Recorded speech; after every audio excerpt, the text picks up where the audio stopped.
me ask you a question. What are you? Are you a sinner or are you a saint?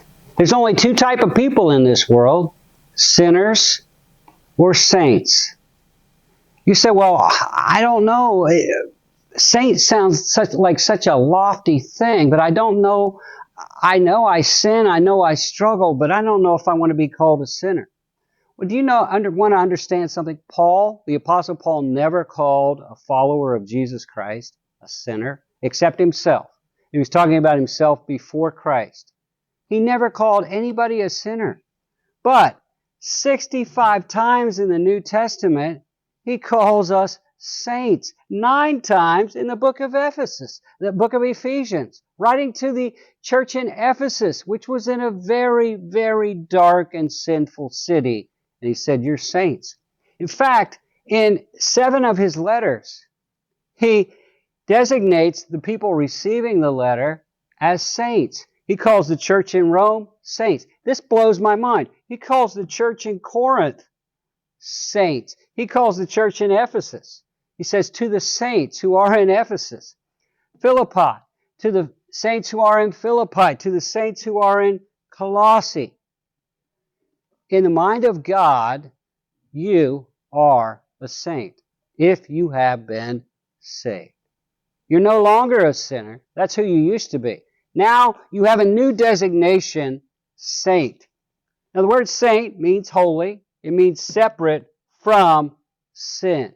In the Catholic world, if you want to become a saint, you've got to live a heroic life, live a virtuous life, serve God, do a miracle that's confirmed by the church, do another miracle that's confirmed by the church, and die for your faith. And it takes years to recognize you. In the entire United States of America, there have only been 11 people designated saints. But yet, God calls His children saints. That means you, if you've been born again, are a saint. 2 Corinthians chapter 5, verse 21 says, God, the Father, made Him, Jesus, God the Son, who knew no sin. Jesus was a saint, right? He knew sin. He was holy, separate from sin. He made Him to become sin for us. Jesus took all of our sin for us. If in some ways of thinking, He became a sinner on our behalf, that we might be made the righteousness of God in Him. Do you realize that when God looks at you, He doesn't see your life of sin before Christ? He sees the life of righteousness you have now in Christ. The righteousness of Jesus is put into your account. And so just as Jesus was righteous, perfectly righteous, and a saint, you are perfectly righteous in the eyes of God and a saint. So, think about this. When you're tempted to sin, Jesus didn't need to sin. Jesus didn't even want to sin. And Jesus chose not to sin. He didn't need to sin, want to sin, or choose to sin. So if I'm going to be who I am, a saint, I am also in Him. I don't need to sin. I don't want to sin. I don't have to sin. I can choose not to sin.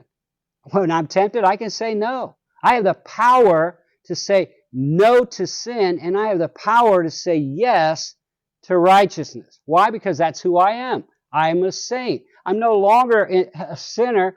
I've been changed. I'm a new creation. I'm now a saint. And so are you if you've been born again. So, to walk in victory over sin, we got to be who we are. Saints. Not who we used to be. Sinners. You can walk in victory every day if you just keep reminding yourself who you are and be who you are in Christ. I'm Dave Early. Thanks for joining us. These small discipleship videos are posted 5 days a week. Follow us every day. We're going to help you grow in your Christian life. We're going to help you be a disciple. We're going to help you make disciples. You can follow us on Facebook or subscribe to our YouTube channel.